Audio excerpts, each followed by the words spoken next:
set out on a narrow way many years ago, hoping I would find true love along the broken road.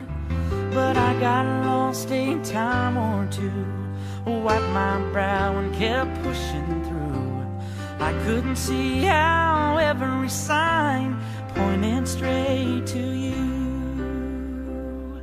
That every long lost dream led me to where you are. Others who broke my heart, they were like northern stars, pointing me on my way into your loving arms. This much I know is true, that God bless the broken road that led me straight to you. Yes, it did.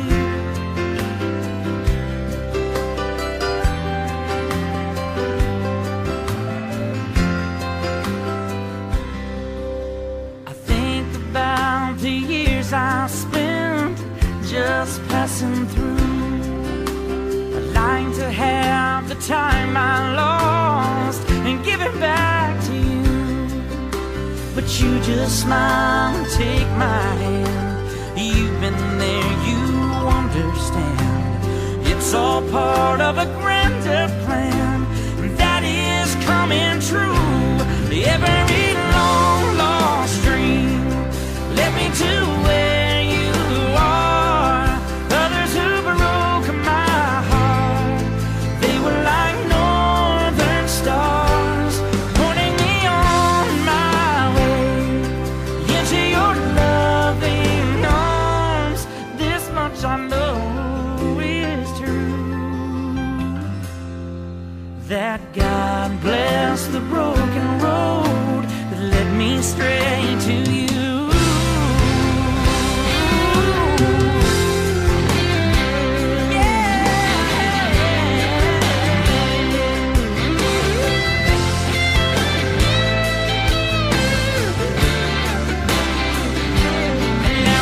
Rolling home into my lover's arms. This much I know is true, that God bless the broken road that led me straight to you.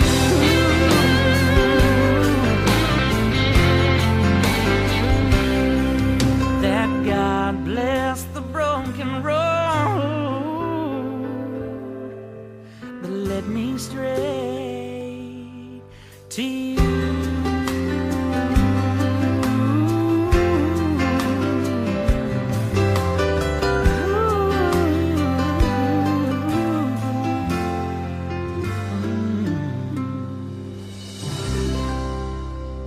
That was Rascal Flatts with Broken Road, and this is Jess by Faith.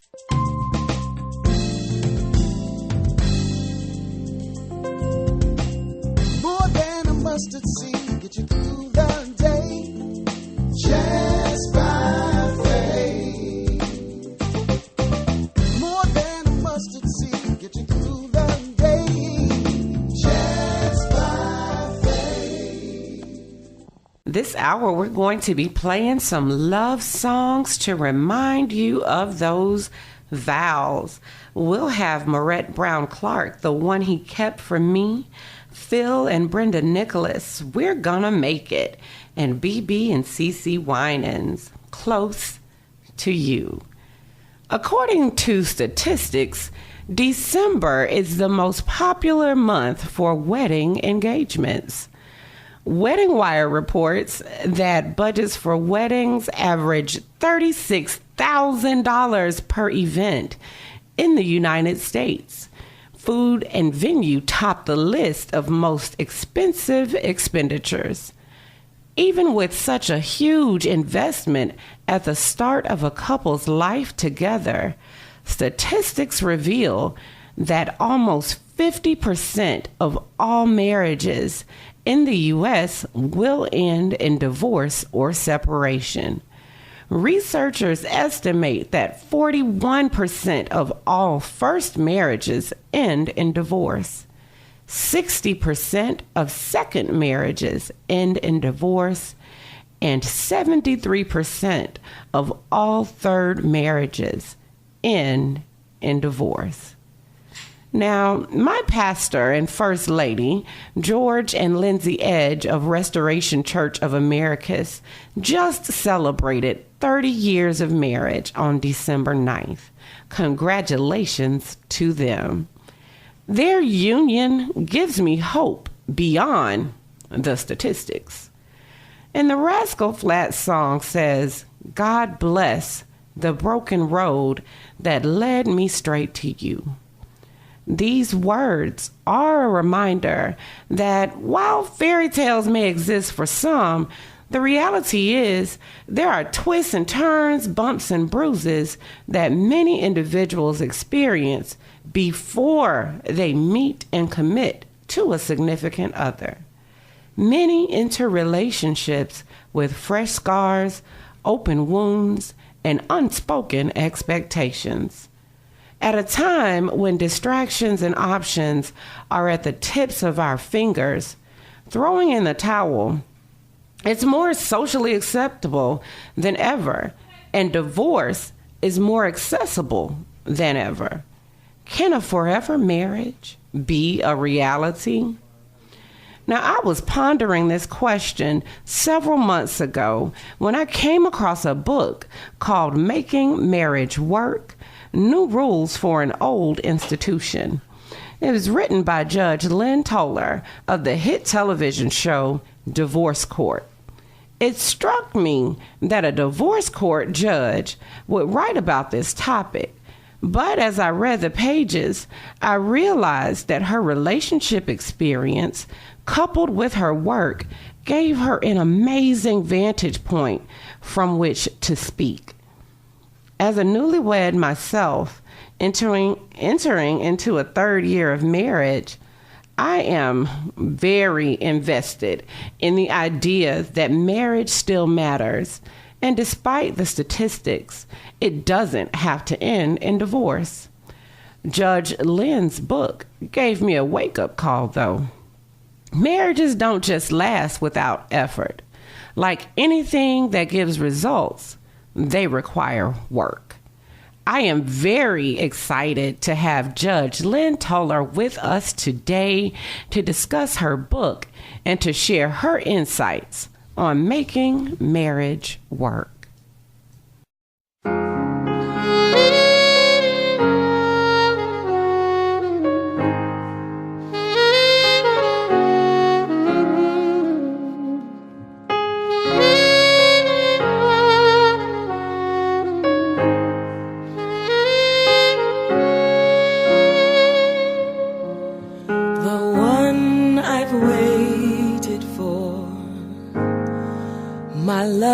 Design,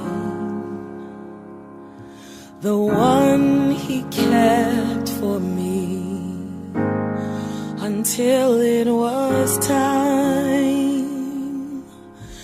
the one that I dreamed about, the one I can't live without, the one he kept for me until it was time. I put my hand in yours, now and forevermore. Just put your faith in me, I will be all that you need. I'd pray and wait for you so patiently, and now he's blessed our love for eternity. The one I was praying for, the one he delayed me for, the one for me until it was time. All that I want to be is all that you'll ever need. I praise him for the day he let you pass by my way.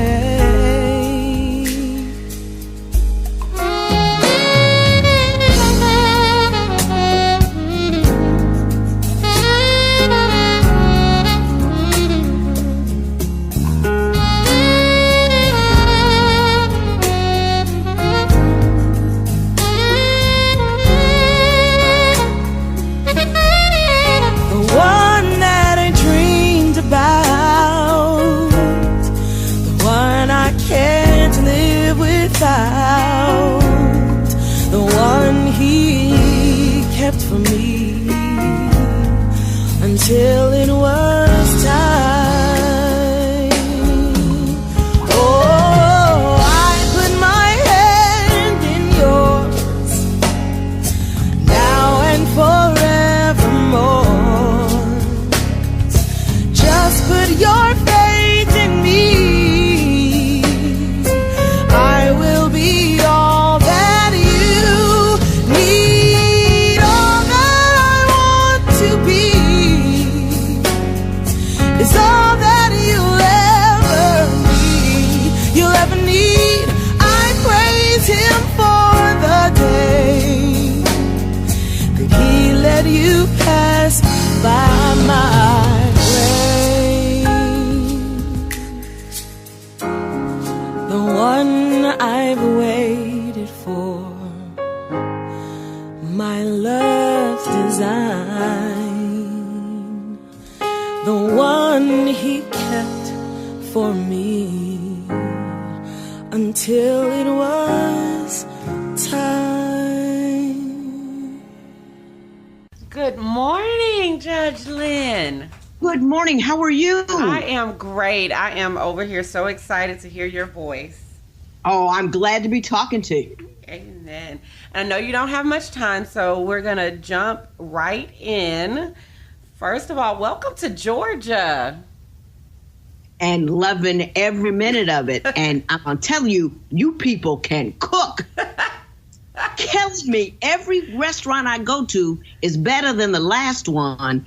And I mean, everything. Stuff that I've had before, I've never had it that way again. That Georgia is something. Yes, it is. I came in from Florida 3 years ago, and I'm loving it too. Oh, so wonderful. Well, I was in a bookstore, and before that, I was online, and I was looking at, I'm going into my 3rd year of marriage as well. Next May will be 3 years for me. And I was looking for information about marriage. And I came across your book, Making Marriage Work, New Rules for an Old Institution. And I ordered it. I ordered it first on the Kindle. And I said, no, I need a hard copy. So I have 2 versions of it. And the first thing that really stuck out to me is when you began talking about how the perceptions of a good marriage from the 50s and how things have changed now. So I reached out to you and I really wanted to have this conversation because the statistics are up and down on what's going on with marriage, and yet people still see that as an accomplishment in life. For women, we aspire to that wedding day. Absolutely. And then I was shocked that you're a divorce court judge, but you wrote a book about making marriage work. So for some, that might seem a little strange. So I just said I would love to talk with you and find out your inspiration for writing the book. What you kind of give us a background on some things that have changed in this institution. Okay. So, well, first I would like to tell you why I wrote the book as a divorce court judge. And I think you'll probably understand this because you read the book, but I wrote the book when my husband and I were in a difficult period in our marriage. Right. And I didn't know what was wrong until I was sitting on divorce court and there were multiple women having the same issue that I was, and being in a place to watch what they were doing, I realized, oh Lord, this is what I'm doing wrong. So it allowed me to assess my own marriage, because it's always hard when you're in it, right, to see for what it really is. And I could not figure out what I was messing up or what he was doing wrong. But once I saw a number of people having the same scenario, I understood what the problem was, and that put me in a position to fix it. So I thought that I would write a book that somehow accumulated that knowledge that helped me in my marriage and passed it around to other people so they could get another perspective on what might be going wrong at their crib. Yes. So there are so many things that can lead to a fractured relationship. And one thing you talk about early in the book is that argument that lasted for so long. That one thing, but it was a tipping point. Because right. There had been things that were building up, and so it culminated. You want to talk a little bit about that? Absolutely. We had, and I think this has, this is in part talks about the new challenges to an old institution. Back in the day in the 50s when my parents were married, my mom did, me and my sister did, all the school, all that kind of stuff, all of the home stuff. Daddy did the work stuff. But now we're both professionals, both my husband and I. And it was difficult because he and I were both raised in households where the woman wasn't a professional, and that she did all the cooking and the cleaning, and that she wasn't a judge, and she wasn't on television. And it made him feel there was a bit of resentment there. There was a bit of, this is not how it's supposed to work. And I responded to it by trying to be superwoman at home so he wouldn't feel distressed about my ascending my professional ladder. And it became so much of a thing where I was compromising my voice altogether at home to make sure he was feeling okay about what I was doing outside of the home. And finally, I became resentful and angry. He made that one last request, and I just blew the roof off the house. And we never sat down and had the conversation about, we never wanted me to be on TV. I never knew that was going to happen. We were both had kind of the same level job. But as I started to become more mobile, accomplished, yes, it bothered him. And I saw that it bothered him, and I responded to it incorrectly. We never had the conversation. We never talked about what had changed and what was new. And I think that conversation didn't have to happen in the 50s, but it does have to happen in this millennium. And this is going to speak to so many couples, those who are delaying marriage for career. It's going right. to speak to those who are finding that because of so many women now obtaining higher education, they're getting higher wage jobs, it's more demanding, and they still do want marriage. And even, I have a few degrees under my belt, and my husband and I are at different levels in education and in jobs. Mm-hmm. So the future, like you said, we can't really anticipate what's going to happen. So now we're building an organization and a building. Building an organization and a business, and things are mm-hmm. taking off. And he's like, wait a minute, I didn't sign up for this part. Right. So I think this is going to resonate with so many individuals because we have to check our expectations too. Yeah. And you always have to go back to the table and renegotiate and adjust your expectations based on any unanticipated changes in what either one of you is doing. So my professional life has changed greatly, we have to come to the table and talk about how he feels about it, how I feel about it, and we have to adjust that. And sometimes just acknowledging how he feels about it is enough to resolve the problem, as opposed to trying to rush around and be Superwoman. And I wasn't good at the Superwoman part at all. I couldn't cook. My cleaning was suspect. My wife's duties were not on point at all. And he was like, she can't cook, she can't clean, and she's out running around with this and this, and she's on TV. And when we go out, everybody stops her and wants to take pictures. And what have I got? And, until we had that conversation, we both were angry about something that really didn't have to be a problem, but we never stopped to address it. And that's where I have the most sticky notes in your book, is on communication.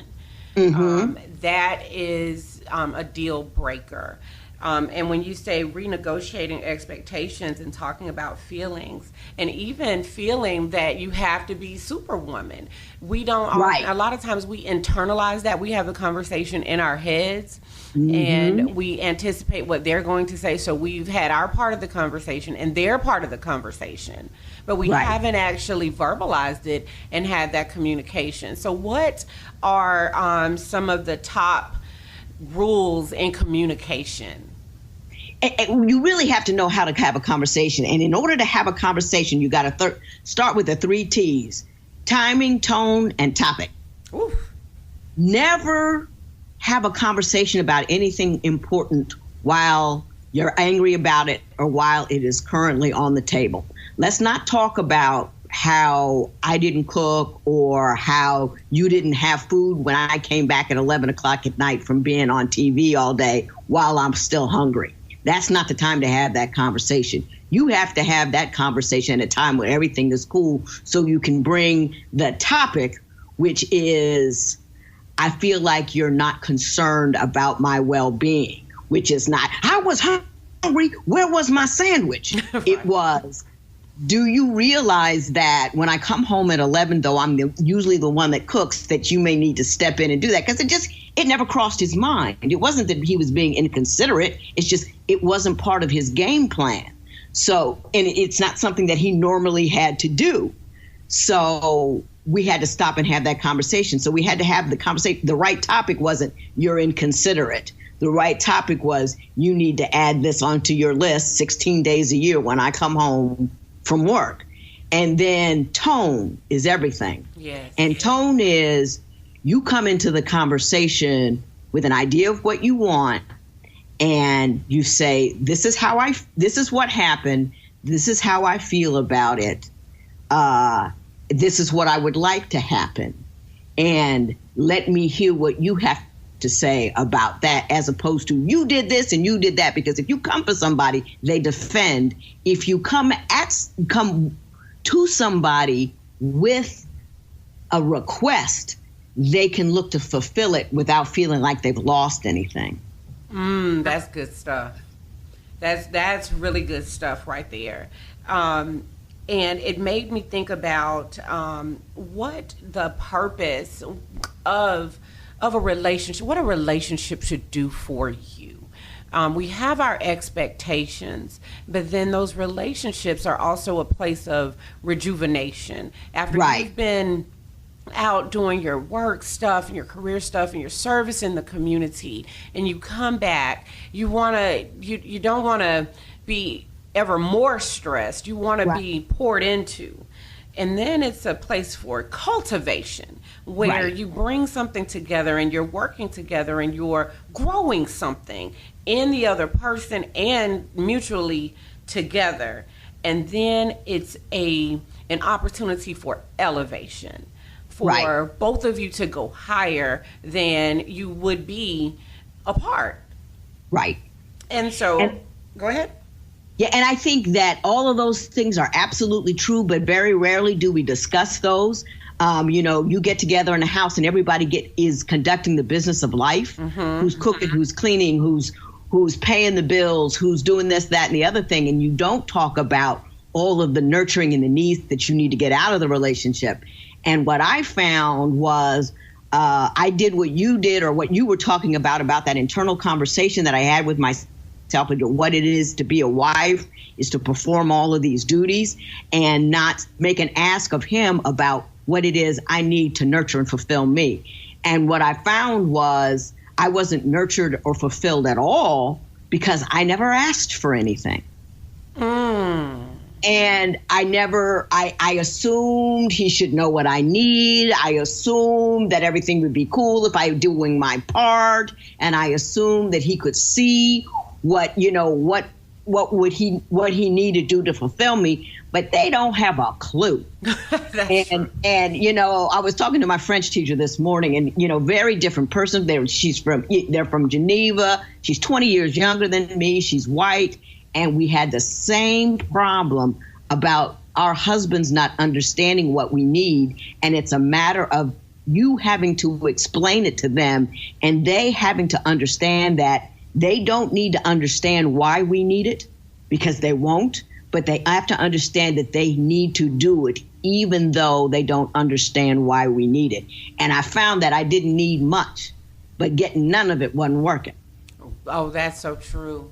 And going back to the superwoman, I know in my circle and in my life and in the images that are portrayed even in the media, the woman, particularly I can talk about from the Black woman standpoint, that is supposed to be a badge of, it's a badge. It's an honor to be the superwoman. Right. That's what you're supposed to do. You're supposed to be able to do it all.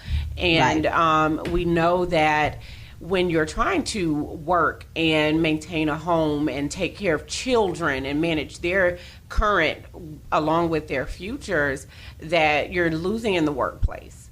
So even being that superwoman, you're not getting the rewards, but you're carrying the burden. And I think that we have to start dispelling the myth for all women.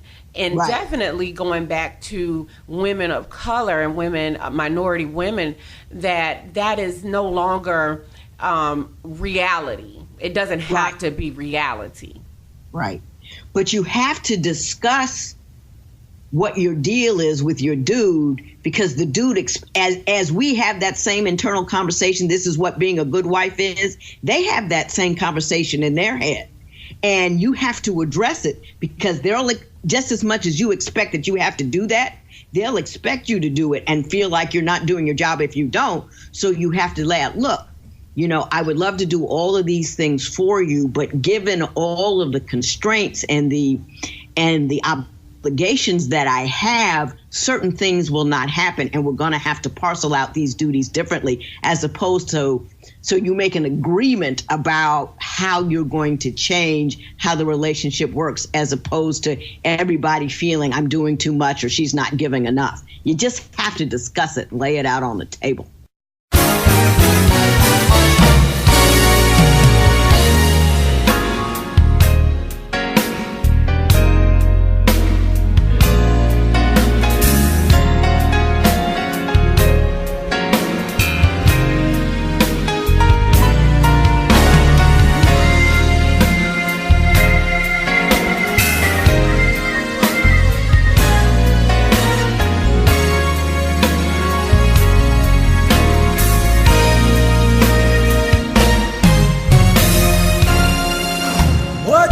Does it make to go through life accomplishing a few goals, but then lose you as my wife? And tell me, what does it mean to realize a few of my dreams, but in the process our family is destroyed, like a big chick stand null and void. Now I know we have some issues.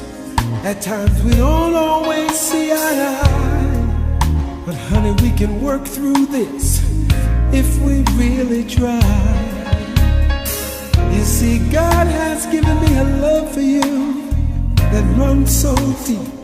And let me tell you something, this is a love that I'm determined to keep. So listen, we're gonna make it. Yes, we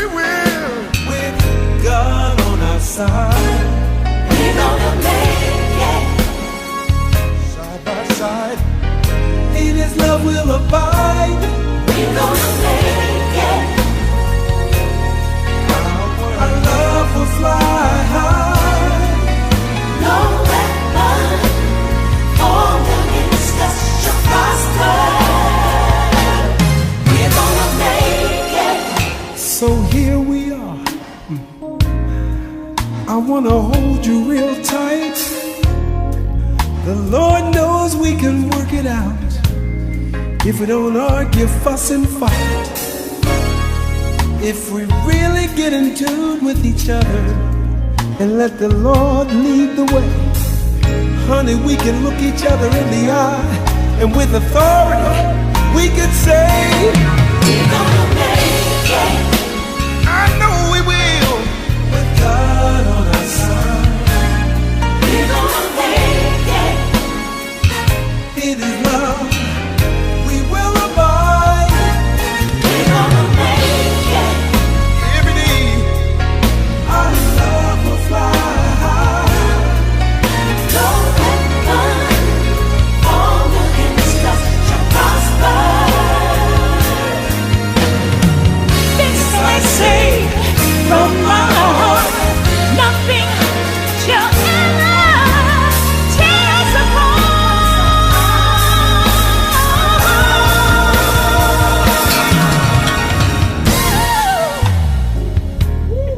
So what about it, y'all? It's healing time right now. Unplug the phone, turn off the fax, shut down the computer, power off the cell phone, dump the email. It's your time now. Send the kids to your neighbors. You let the dogs out. Let them walk themselves. It's your time now. That hurt, that bitterness, let it go. Those disappointments, let it go. Let's start fresh tonight. You've been holding on to some stuff for 10 or 15 years. You act like it happened yesterday. Let it go. Some things are just misunderstandings, some miscommunication. Sit down, talk heart to heart, openly. Rediscover each other, spend some quality time together. Get away, go on the Nicholas Love Cruise. Listen. This I say from my heart, nothing shall ever tear us apart.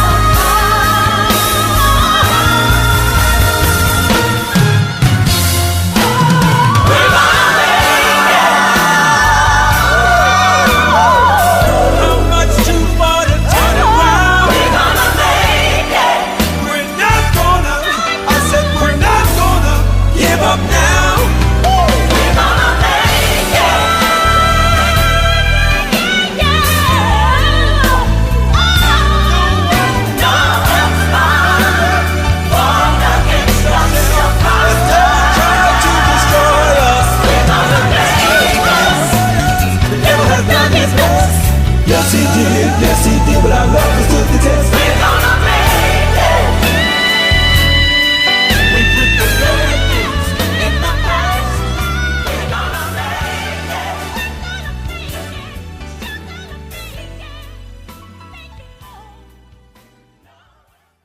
So communication is key. And when we look at all of the other issues, the money, the time, the feelings, the emotions, the arguments, it boils down to communication. Absolutely. Because that's what all of life is. You know, in order for you and I to have this conversation, you had to communicate with my people. You had to communicate about time. You had to communicate about place. You have to communicate about how. All of life is about letting everybody know what it is you need and have a negotiation about how I can get what you need while you get what you need. I can get what I need while you get what you need. And the same thing, we do that in business all the time and think nothing of it, but we don't do it at home. That's true.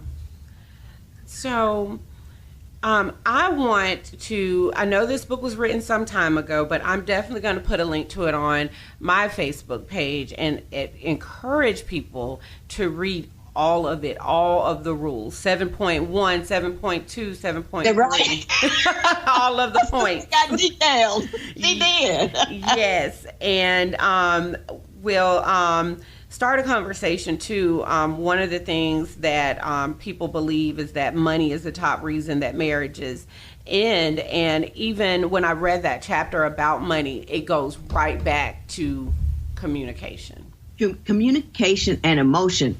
And, you know, it's not I remember in my husband and I's relationship, it wasn't about necessarily how much was coming in and how much was going out.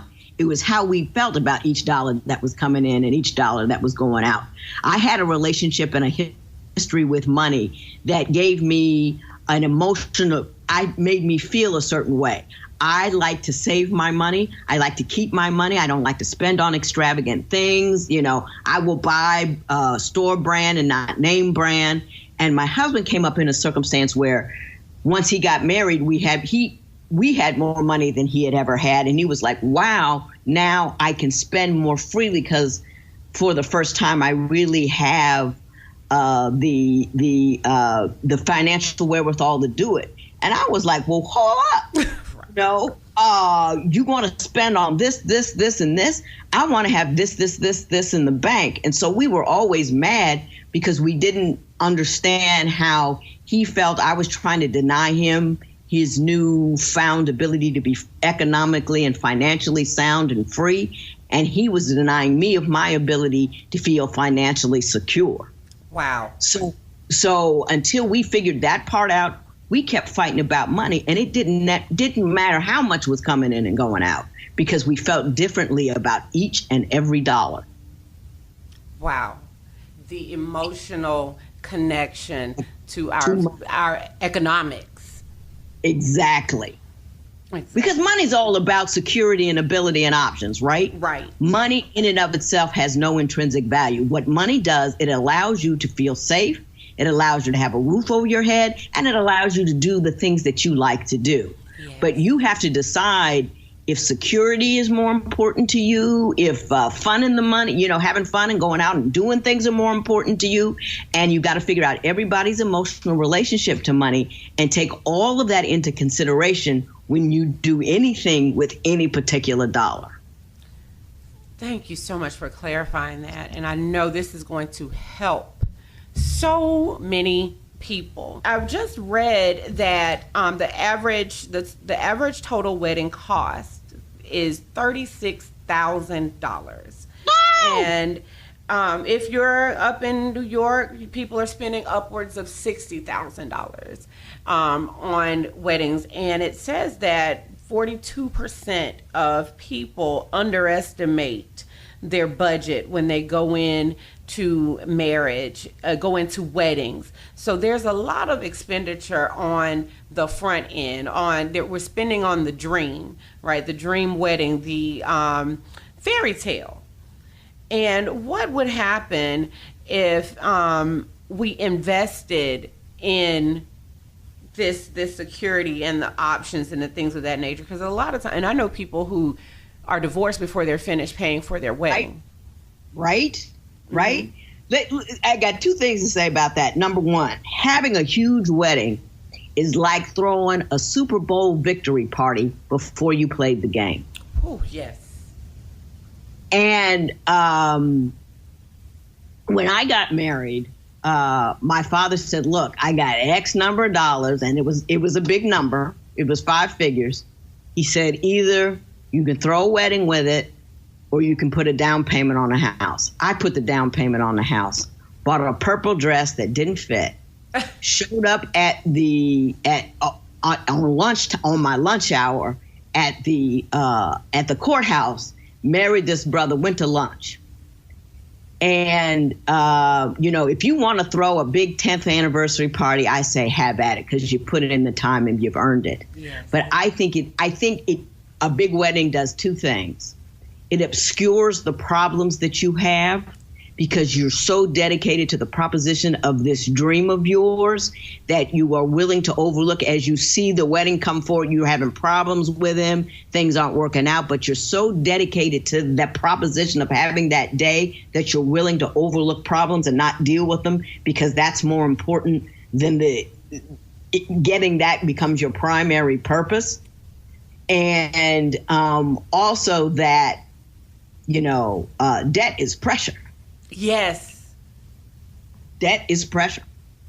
And new marriage is hard enough because you're putting two people with different whole sets of lifestyles and habits and idiosyncrasies in one house and making it permanent. And you don't need the pressure of that debt on top of the pressure of accommodating and learning and understanding and compromising with one another so you can make this thing work. I mean, if you got millions and you want to spend it, that's fine. But still, don't forget, don't let that's not the goal. The wedding is not the goal. Right. That is not the goal. And so many times we've grown up, even as children, you're planning your fairy tale wedding. So it seems like it is the goal. And it's not. And like you said, it obscures things when you put your sight, when you set your sights on that day, and then you're not looking at the other expectations. And sometimes we're spending so heavily on that day that we're eliminating options for the future. Absolutely. Mm-hmm. Absolutely. I mean, if you put that money into schooling, that alleviates burden as far as, or put that on your student loan debt. Yes. Or if you put that into a house, which is, which has a tremendous amount of, economic upside, but you're putting it into a couple of hours. And a lot of times it's a couple of hours that is fraught with flaws. So it's never exactly the dream.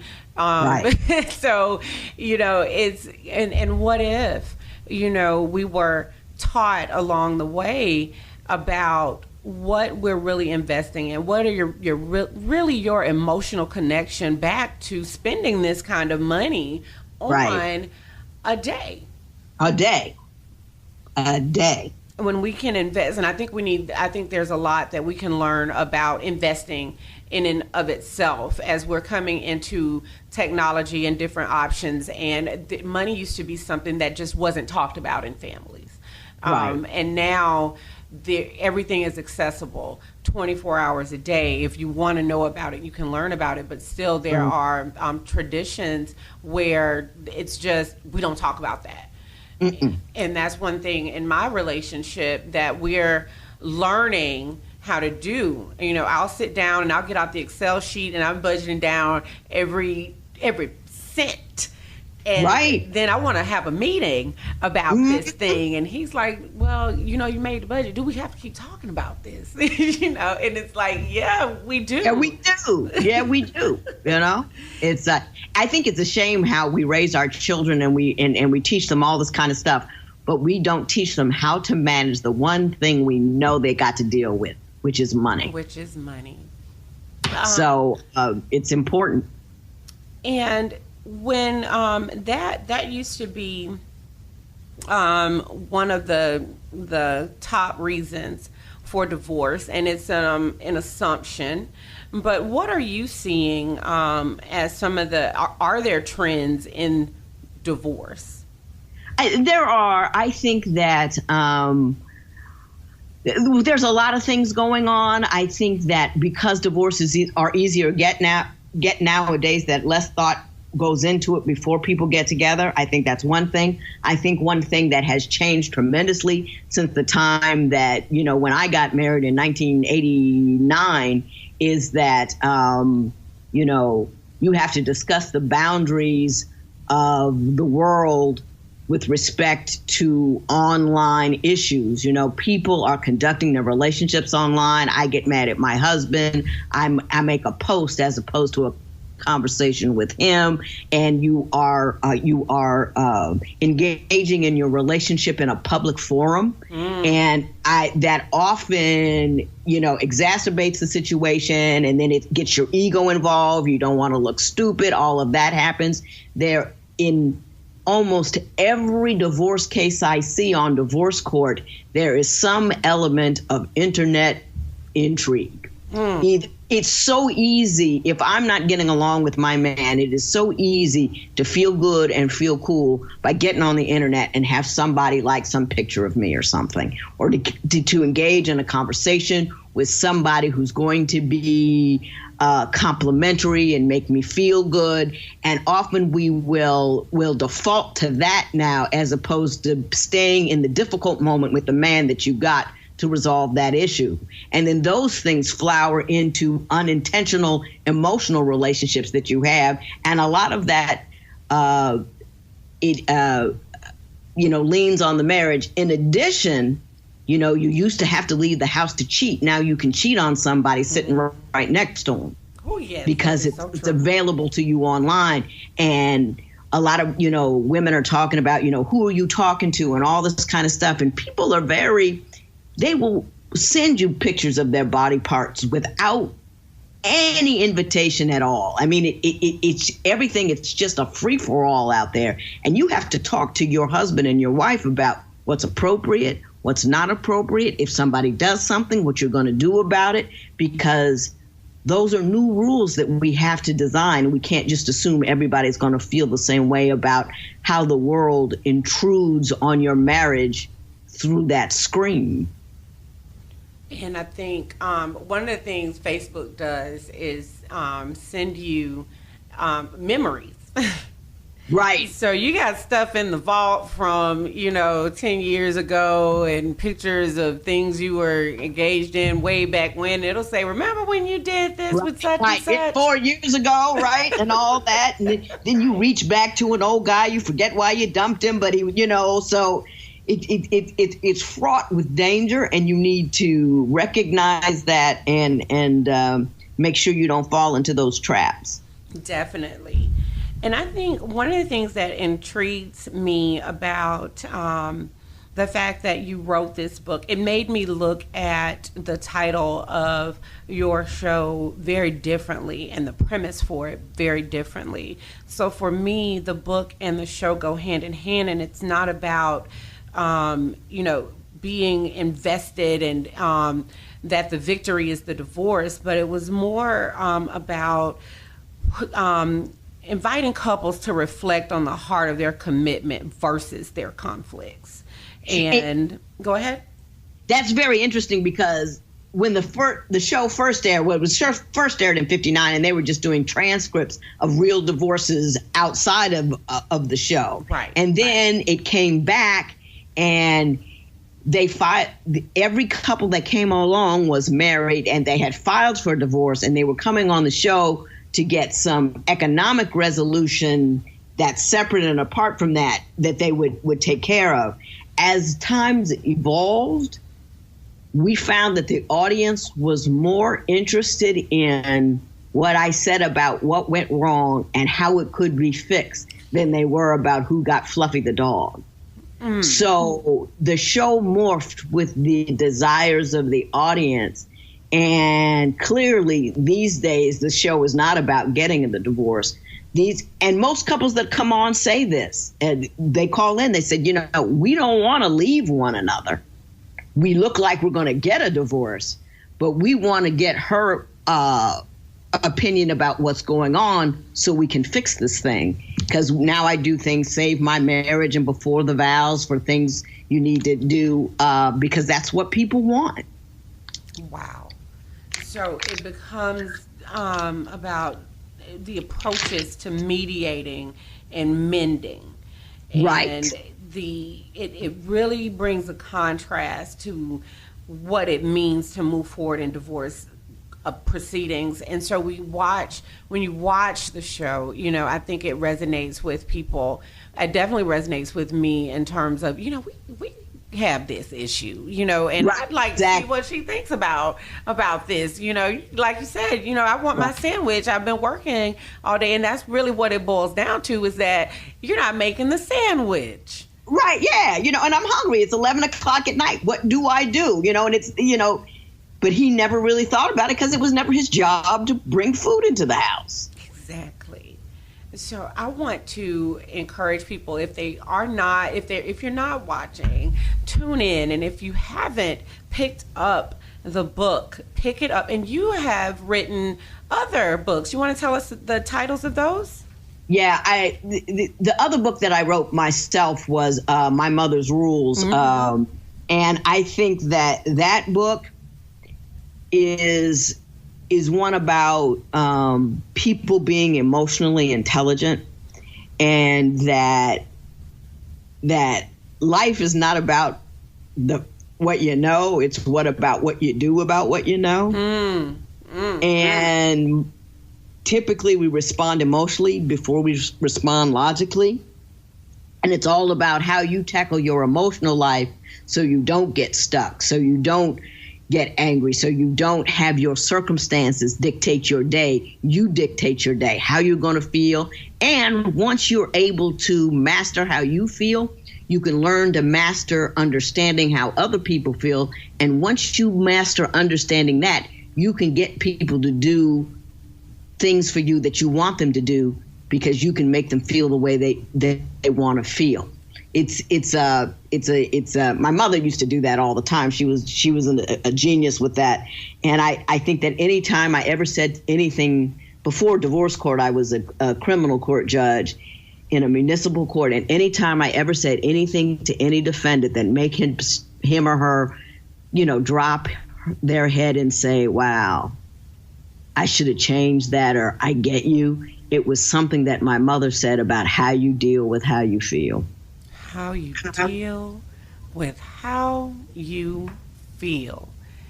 And I have learned that going back to my relationship, and not just the marriage relationship, but relationships with people, exactly what you said. I can be very intellectual about things and analytical about things. And so how does that gain ground when you're communicating with someone or when you're working with someone? My heart is in providing services to individuals in the community that feel disempowered. So you can't always intellectualize and analyze their issues, and we're a lot of times dealing with traumas and other things that are informing the decisions that people make.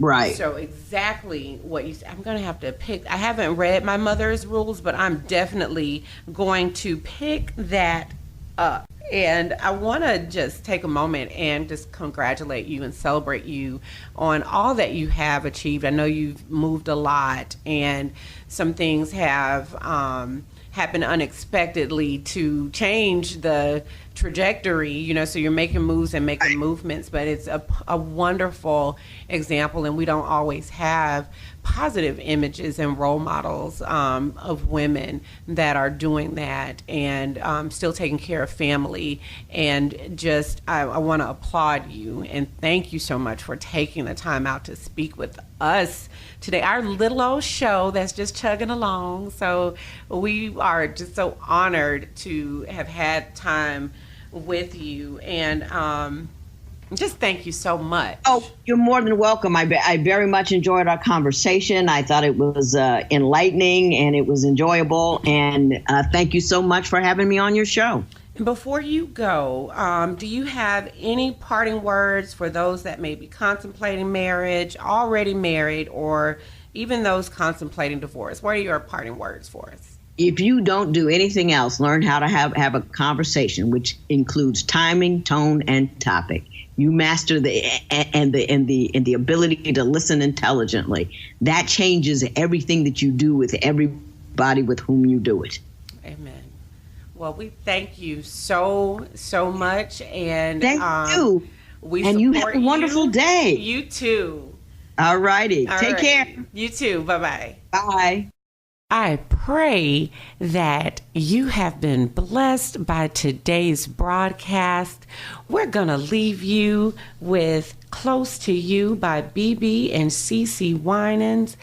The song says, now no one can undo, 'cause I belong to you. Until the end of time, it's good to know you're mine. And all I want to say until my dying day, I just want to be close to you. So go grab that husband, go grab that wife, recommit today, and let them know I just want to be close to you. Happy Sunday, and walk free.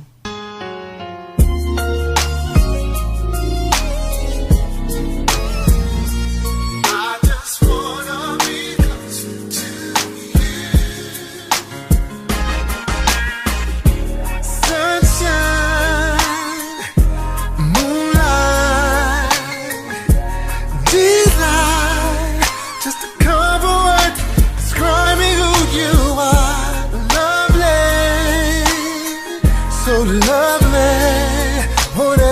seem to know why I'm in love with you. Patient and strong, always, no matter what I face, you've been there to bring me through just fine. On time, it took a while to see that your love was true. Now no one can undo. I belong to you until the end of time. Good to know you're mine, and all I want to say till my dying day. I just wanna be close to you.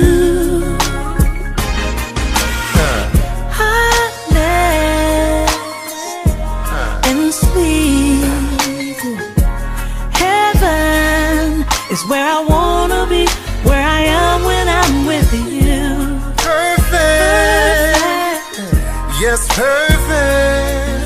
It's what you gave for all the world to see. Now no one can undo.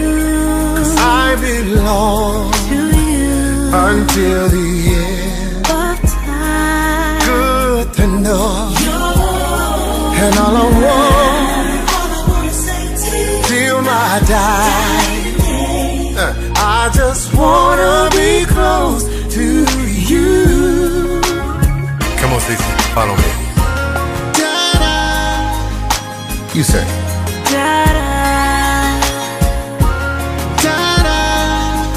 Da-da-da-da-da. Da-da-da-da-da-da. Da-da. Go out to sea. Now we know the truth, and no one can undo. They can't do, 'cause we belong to the end. Good to And I know that you're change your mind and will. How long will you stay? I just wanna be close to you.